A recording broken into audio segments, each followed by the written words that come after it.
your host, Maxwell Smooth. Today we got our special guest, Jake Sharp. Jake, how are you doing this morning? Good. We're now 93, day 93 of Yep. TitanX. It's been hmm a hectic 3 months. It was slow and fast at the same time, but so far so good. Yeah, man. Well, I should say good afternoon to you, good morning to East Coast time. So, but yeah, so 93 days, man. It's been quite a ride. But overall, I can't be any happier, right? Obviously, I make daily videos and stuff, and there's just so much stats and so much going on every single day that it just, the content almost makes itself. Really, it does. And um, there's so much things happening. The daily update. I mean, this is one of the most important things in regards to TitanX is that daily update, and it is going to take some time for it to really show what it's going to do. But overall, right, we are trending up with all the stats, and I'm really liking it. It's looking very good. Um, and obviously, right now we have only one project launched on top of TitanX, right? DragonX. And I really like what they're doing. It's been quite a ride. Almost a week in a day or so they've been live. What's your overall thoughts on that so far? I mean, for the people, I think one of the best ways to describe DragonX is it's like PLSX for our ecosystem, but instead of it being a DEX, it uses the stake and payouts as a form of buy and burn. So just to show how insane the numbers are, PulseX has roughly 40, 60K a day of buy pressure, but it's a $600 million asset. DragonX, they already have roughly $1 million from the Ethereum staking payouts. It's only a $2 million project. Once the Yeah. minting phase is over, I mean, people can do the math. Like, this is some crazy stuff. So this is basically the PLSX of our ecosystem. And they're building some other cool stuff, which we can't talk about, but it's cool. Really cool. Yeah, I'm really liking the way it's looking, and on top of that, right? We have what, a couple days until let's I just want to 3 days, 10 hours until the mint is not 1-to-1. So um I know a lot of people in my comments and also messaging me and stuff asking me my honest opinion on Dragon X, and I think what they're doing is really, really good. And they have a lot of stuff that just makes sense in my brain, right? And so, like I was thinking and talking about in my last live, is whether I'm gonna 1-to-1 ratio or just market buy with fresh powder. And um, I think depending on where we're at, I think I might do a little bit of both, but because either way, it helps TitanX, and it helps DragonX. So I mean, either way, I think if anybody's to get into it, I think you're fine with doing either or. But using fresh TitanX gets more off the market. So I mean, it's cool either way, in my opinion. Exactly. So I'm a user in TitanX. And so what I did is I bought a bit off the market to mint DragonX. And I also used a portion of my miners because I had a couple of like 82, 85 day miners. And I just put it all on DragonX. Because to me, it looks like the best store of value for liquid TitanX. It just makes sense. After the launch phase is over, it's capped supply. It only deflates. It has a massive buy and burn, and it gets dragged up with TitanX. So we'll see what happens when Hyper goes live. But let's say TitanX, if we're lucky this all works, not financial advice, etc., etc. If TitanX is a 10x all market, DragonX by default is a 10x, even if 0 people buy it, because it's linked to TitanX. Mm-hmm. So just imagine that plus a buy and burn. Yeah, I mean, it's pretty sick. It's pretty impressive, and the fact that it's going to be net deflationary from after that 12 weeks is done is, I'm all for deflationary assets. I love deflation, and I think having that on, and especially DragonX having the main liquidity pair with TitanX, it's going to be a crazy thing to see how those go hand in hand. And not 12 weeks, right? I'm saying a year, 2 years from now, like how crazy that actually is going to be. And if I could say anything to the TitanX community, just wait and see, right? Just calm down, think about the long term, I mean, we're on day 93, right? We're not on day, you know, it takes time for this math to math, and I think we're right where we need to be. Tons of projects being built on top of TitanX. I mean, and we're a brand new project, and the fact that there's possibly 17 projects is quite impressive for It's 93 insane. days. What? I never expected this. Because like when you look at the, for example, the Zen ecosystem, it took 6 months for the first project to go live. We had our first project live on day 80, Wow. and 16 others going Mhm. live. How crazy is that? Like the level of adoption TitanX has been completely mind blowing. I thought Yeah. it was going to be a slow linear adoption as people figured it out, but everybody's like, "This is awesome," and they just went in. Yeah, That yeah. was very interesting to see. Like my time scale has just been, instead of this, it's like this, and Yeah. it's all happening so quickly. Has your workday been getting a lot crazier since, it's been going up so fast? Yeah, I mean, there's so much to look at. I look at the data every day. I go to TitanX Watch, TitanX.watch, really good site. Then TitanX Hub, I check a lot from my dean. And TitanX.watch is from Armin Shimun. You can find him on, if I pronounce his name correctly, you can find him on Twitter. Really good site. Like you can check your check your stakes and miners without actually connecting your wallet. You just copy your address, and then you can save that link somewhere else.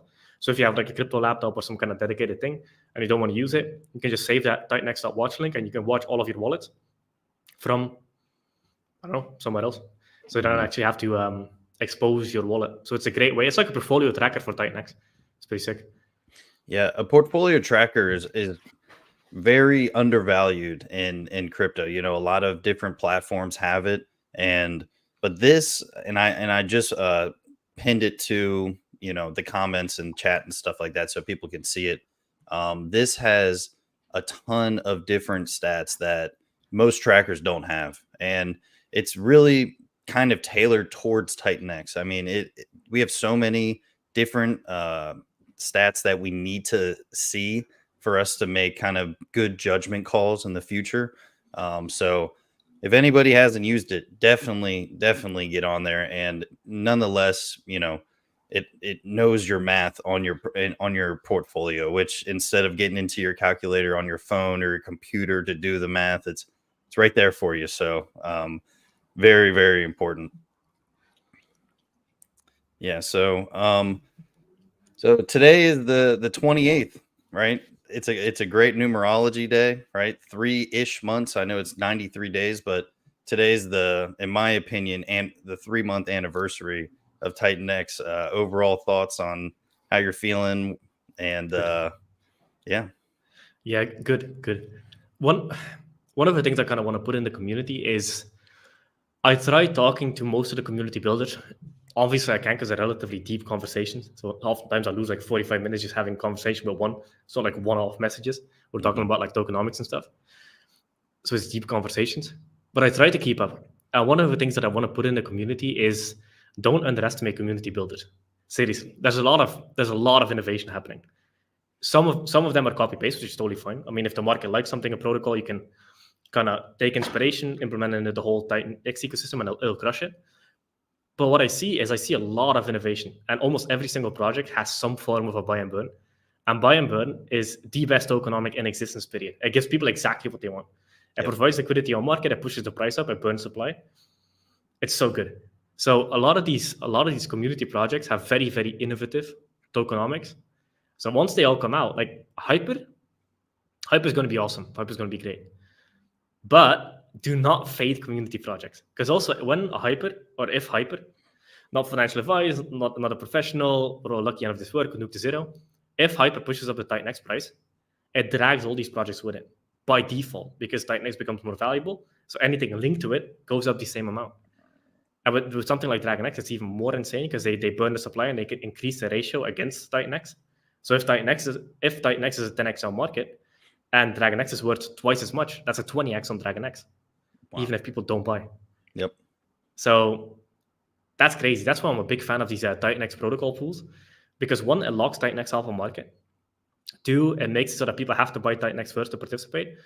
It also makes it, if your primary liquidity pool or your only liquidity pool ideally is TitanX and paired with your protocol, then whatever TitanX does or whatever project adds value to TitanX, you automatically gain the value of it. So DragonX is like buy and burn V3 basically. We have buy and burn V1, buy and burn V2. If any of those buy and burns run, activate, and prolong the move, you benefit from it. And if you have a detached pool, like Ethereum, your protocol, you don't benefit from any of the buy and burns, and you become detached from the ecosystem, which means you cannot track price performance and you basically just die on the sideline. So you want to have TitanX protocol pools, TitanX paired with your protocol token, and then you get the benefit of everything launching without hoping and praying people buy your project. Because people can just participate in TitanX and it's going to push your thing up just by being linked to it as your primary pool. Yeah, that's what I was just about to say. I mean, the fact that some people, and there's some white papers that came out and this and that, but the fact that some people don't have their main LP pair with TitanX, it's just like, I understand you want it to be like its own thing and on ETH, but if you're building it for TitanX and you want to have your main thing be TitanX, make that your main liquidity pair. Because if you're building for TitanX and you have the most bullish feelings toward TitanX, when that liquidity side rips up, either side, it will go hand in hand. And the fact that we have a possible 17, 16 different main LPs with TitanX, and if damn near all of them have buy and burns, that's crazy. I mean, it could possibly have 16, 17, 18 buy and burns right now if all of those projects launch, which is mind-blowing. That the buy and burn, it's just net positive, period, forever. So I mean, having that many buy and burns for TitanX is so crazy. And that's why, like, in all my videos I say long-term viewpoint, just wait, calm down, because the buy and burns take time to really show you how this is going to play out. And the fact that we're building currently 16, 17 buy and burns almost is mind-blowing to me. It really is crazy. It's so good. I mean, TitanX has so many built-in insurance policies. Like the V1 has $10 million worth of V, the V2 has $13 million worth of V, the DragonX buy and burn has $1 million worth of V. There's so many fail-safes and so many insurance policies. The reason we also delayed the hyper launch is because we want to give time for these protocols to build and gain some traction in the community so people know about them. And it's also like a forward-looking event, so it's good to have something on the horizon. But Hyper is getting close, and it's going to be really good. So I want a couple of these protocols to be live, so that we can drag everything up at Hyper. Mm-hmm. That would be. I like. Because we have plenty of time. Like the buy and burn can just everybody sell the buy and burn, will buy you all out, and then we go on the next run. Yeah, and the fact that Hyper didn't launch yet, right? And obviously we've had somewhat of an accelerated time horizon with Hyper, right? Too many people got hyped. Too many people really were super excited for it to come out like yesterday. So, I mean, it's one of those things, just everybody be patient, let these projects be released. And every day we get closer and closer to having more projects built on top of TitanX. And if TitanX is a launchpad layer 2 that we think it's going to be, it's going to take time for these things to really play out. And I'm really excited to see where we're going to go. I mean, I still can't believe we have this many projects being built on top of TitanX. And when we first talked, right before TitanX even launched, right, that was right when the white paper dropped, before day one, we were talking as if it was going to be TitanX, right, and then Hyper was going to launch, and then that was like, more projects were possibly going to be built after that. That's where we thought it was going to be. But here we are, right? Tons of projects being built. There's a ton of community, right? People are hyped up. People love it. Green gang all over Twitter, right? It's been quite a change, and I'm very impressed on how everything's going, and I'm glad I'm just being a part of it, to be completely honest. Yeah.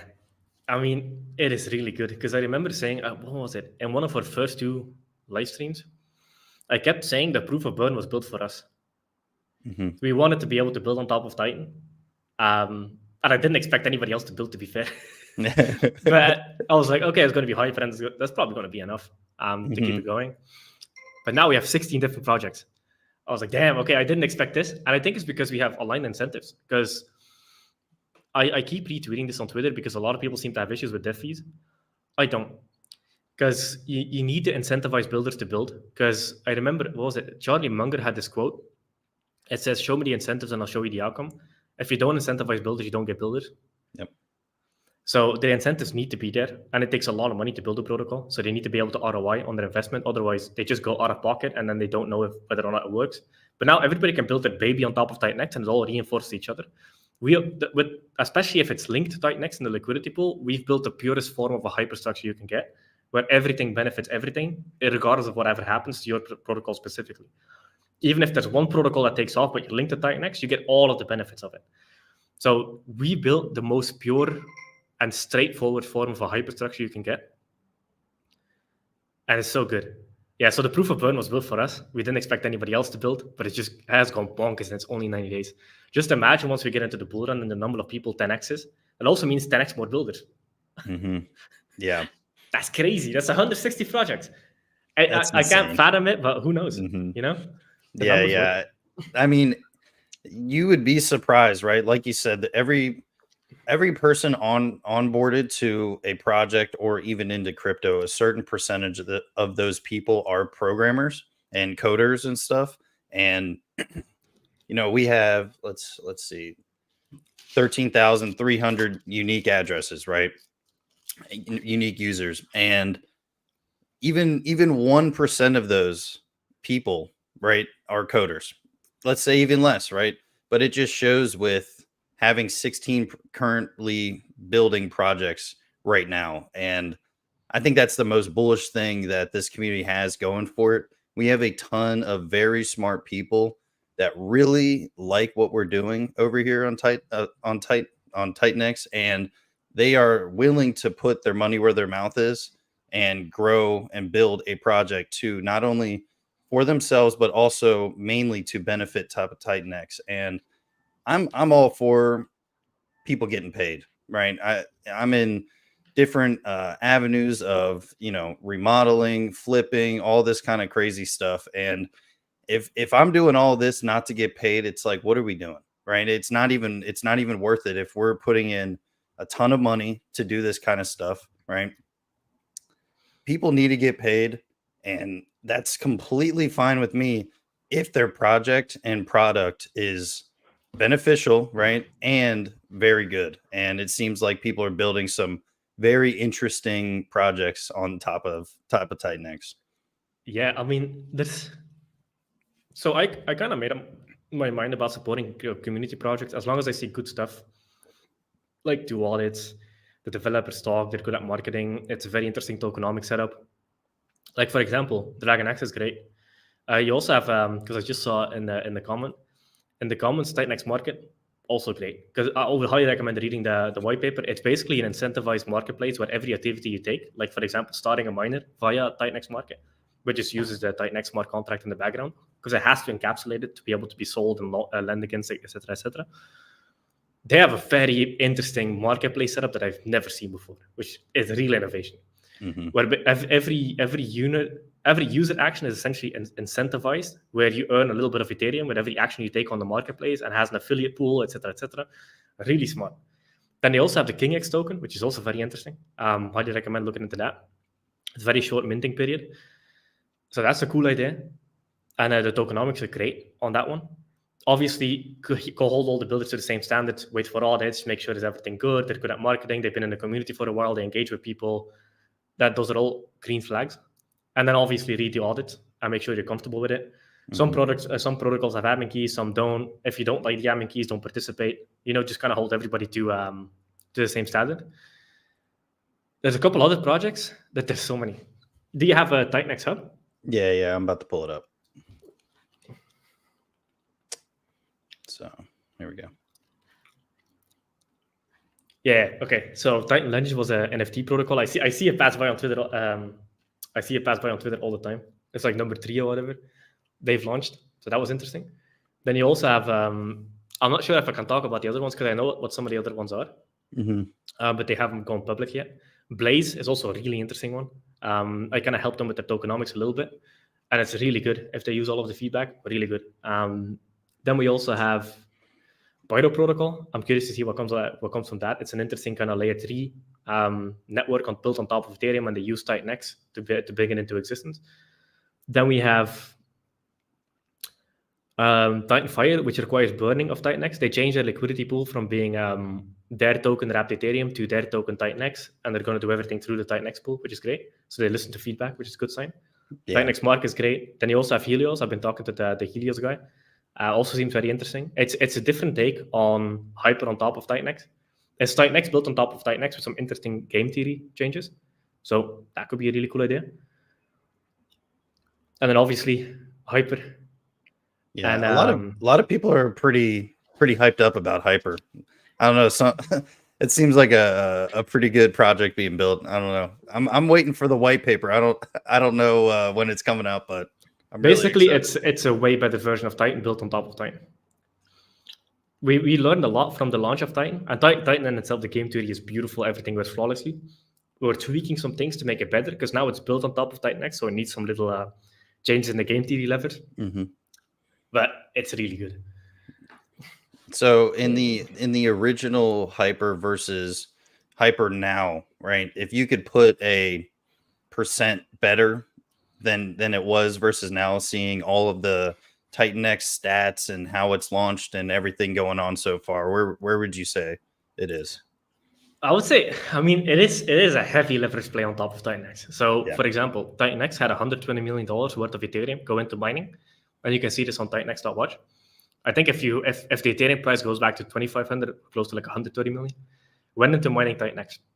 Wow. If only 10% of that participates in Hyper, that's an extra $13 million of buy pressure on market to participate in Hyper.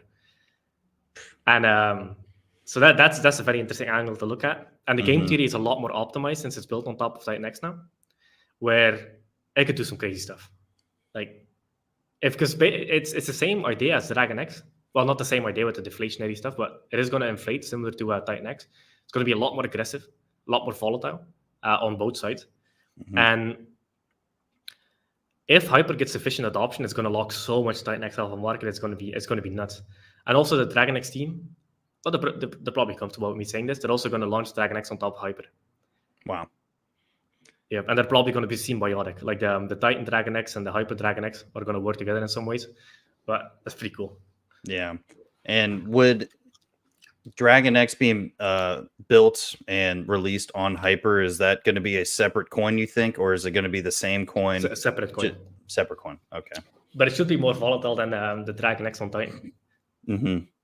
Yep. Well, it really seems like Hyper is going to do some absolute damage with the liquid TitanX. I mean, there's a ton of inflation right now, but overall, right, if I could pull up the inflation for the next 90 days, right, we don't have that many trillion coins coming out.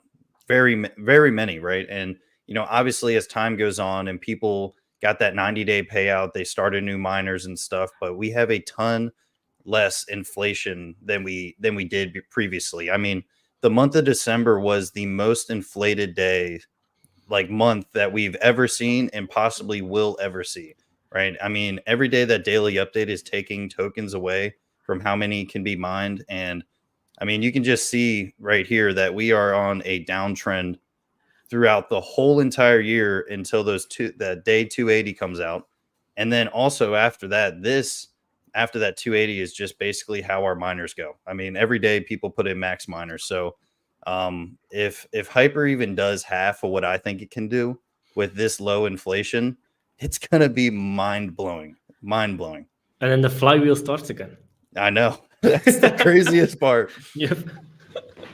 I mean, because now we still have a lot of participation, like every day. Like I'll send you in the private chat here on StreamYard. I like watching this one. It's T data. You want me to pull it up?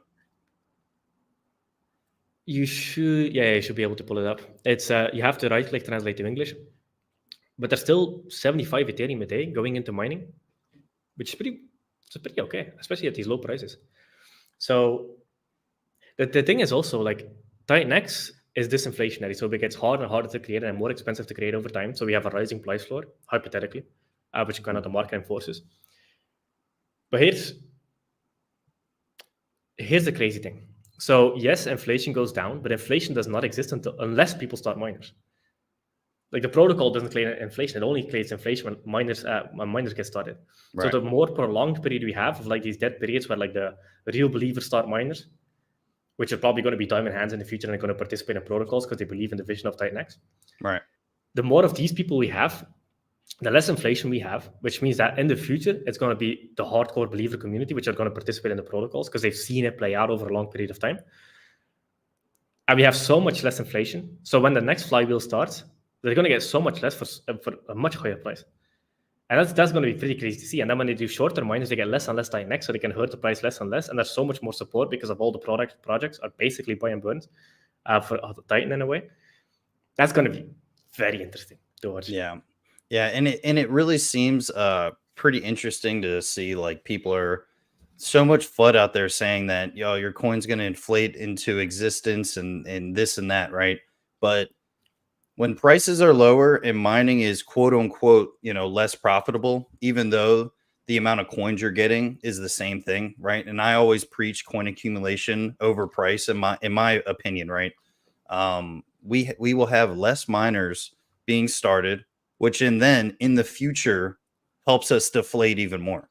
So every day that passes that low number of miners come out is just going to help in the future when we have lower inflation, more buy and burns, and more liquid tokens coming off the market.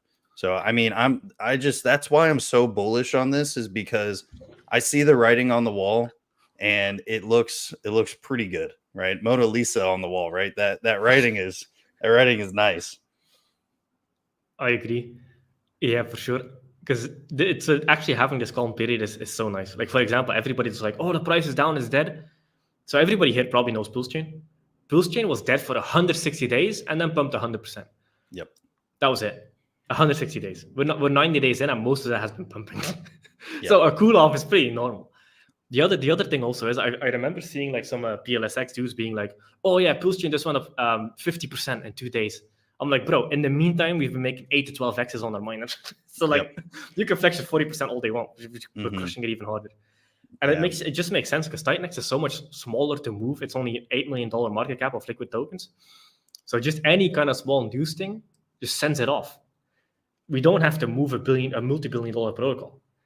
So, and especially this leverage exists more on the project built on top of it. So there is a hypothetical scenario where the projects built on top of TitanX outperform TitanX miners because they're built in leverage, they're smaller market caps, and then if they have buy and burns and they use TitanX to buy and burn their token, they could easily outperform TitanX. Similar to Ethereum, like whenever somebody builds a dApp on Ethereum, because it's so much lighter to move and has such a smaller market cap, it moves faster than Ethereum and it usually outperforms Ethereum. And the same kind of mechanic exists here. So I would highly recommend checking out all the protocols because that's probably where all the crazy gains are. Mm-hmm. Not financial advice, Canute to zero, we're lucky enough this works. Yeah. And side note, I hate that we even have to say that because we're not even giving financial advice. We're just giving our opinion, right? And it sucks, but legality wise, we kind of have to. But yeah, overall, right? It's a blessing and a curse, right? That we're such a low market cap. Curse being our prices are so volatile. It's just crazy, right? But a blessing, the fact that we can just pump crazy with just a little bit of buy pressure. That's the craziest part, in my opinion, right? We have a thick sell side, right? But we also have a low buy side. So any amount of buy pressure that we do have, or buy and burn pressure, especially when these inflation numbers are going down, is going to be crazy because we only are what, a $7-8 million market cap coin, right? And these other coins that are very mainstream are billions and billions of dollars with so much trading volume. So we have a lot of growth that we can do, and being on Ethereum with how many users are on Ethereum, once they see a couple green monthly candles, people flock to stuff like that. And it really takes some green candles for people to see what we got going on. And by that time, hopefully we have a ton of projects being built on top of it. Hyper's out, Shogun's coming out, you know what I mean? And it just looks, it just is ready for market adoption. Yeah, there's so much data